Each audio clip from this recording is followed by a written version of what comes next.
Kia ora tātou.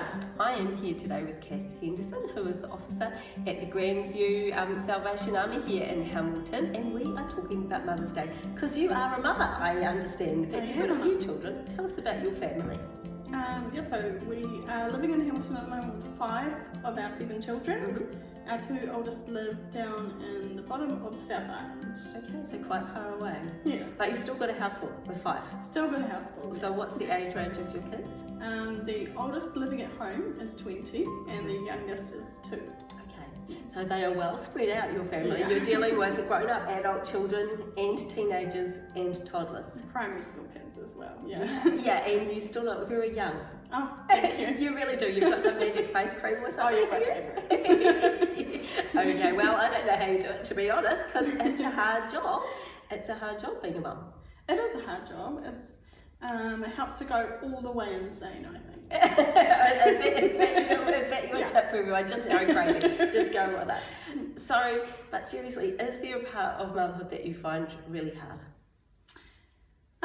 I think the hardest part for me as a mum is not having all of my babies under one roof. That's the worst. Yeah. So when we all come together, we try to get everyone under the same roof at least once a year. Yeah. That's my favourite. That's when everything feels right with the world. But yes. So being separated is hard. Yeah, that's the tough thing. Yeah. Although, the ones that do go off, they're doing well, so that's even worse. That's part of growing up, isn't it? Yeah. Well, and it means you've done your job well, doesn't it? But but that's hard. So, the work of the Salvation Army here in Grandview is kind of a restart of something that was here before. It's something a bit new and different. Can you tell us a little bit about this role here?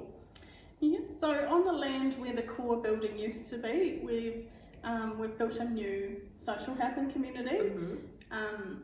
And so we are now doing life as a faith community inside of that housing community. So so it's a little bit exciting, it's still a little bit new, but we're just sort of doing life together each day and calling that church. Yeah, and isn't that what it's meant to be, a faith community? It's not just for a couple of hours on a Sunday.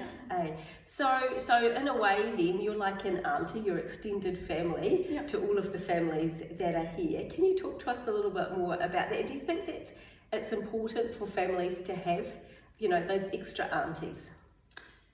Yeah, I do, and we call ourselves aunties, Anya and I. I came into the church as a teenage mum.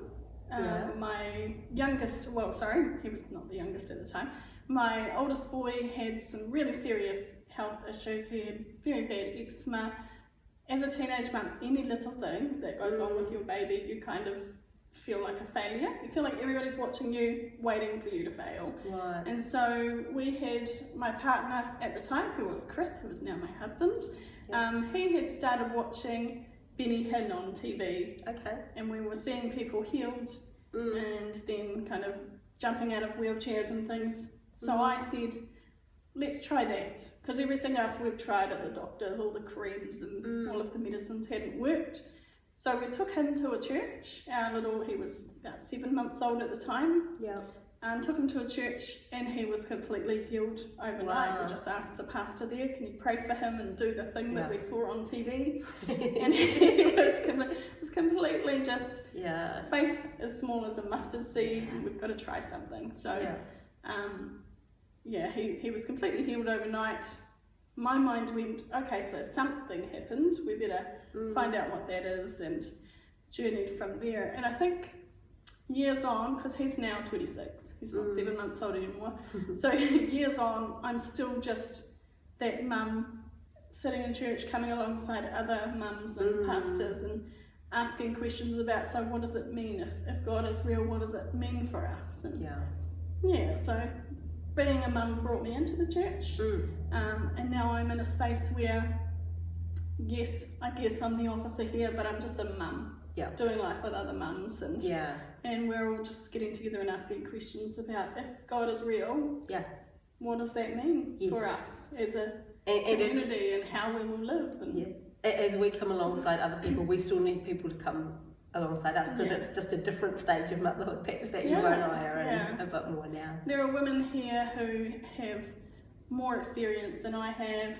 They're older than me. Some women who are younger than me and will lean on my experience, and we're just sort of working out life together and asking questions together and raising our babies together, really. Yeah. So it's community. Yeah. It's that word. It's so important, isn't it?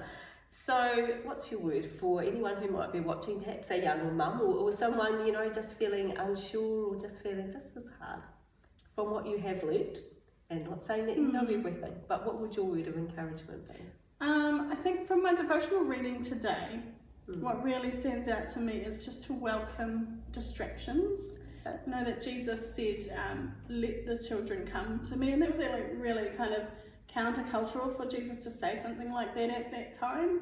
But he was available and he welcomed distractions and was really present. And I think that we often think we have to be busy and we have to be on time, and somebody, you know, the kids running in and wanting to talk to you can feel really like a distraction. And I think we just, as mums, we need to be present and open and welcome those distractions. That's so good. That's where God works. Yeah. So good. We can see the kids coming in and needing us. It's like, I'm just busy. Can you just wait? And just being guilt-free about, okay, then I'll put this down and spend time with you. And they grow up so fast. Yeah. So, I think that's good word for everybody though, because when I think about Jesus' ministry, so often when a remarkable interaction would happen, it would happen as Jesus was on his way somewhere. It wasn't the thing he was actually going to do, it's the incidental thing, and we have to keep our eyes open to those. And that's really what living in the Grandview community is like, actually. A lot of the really beautiful moments aren't planned, they aren't programmed, they're just here because we're present here. So that's the word for us today. Enjoy the interruptions, don't worry about the distractions, make the most of it, because maybe God's actually trying to do something and we want to be awake and eyes open to that. So good to chat to you, thank you for what you're doing.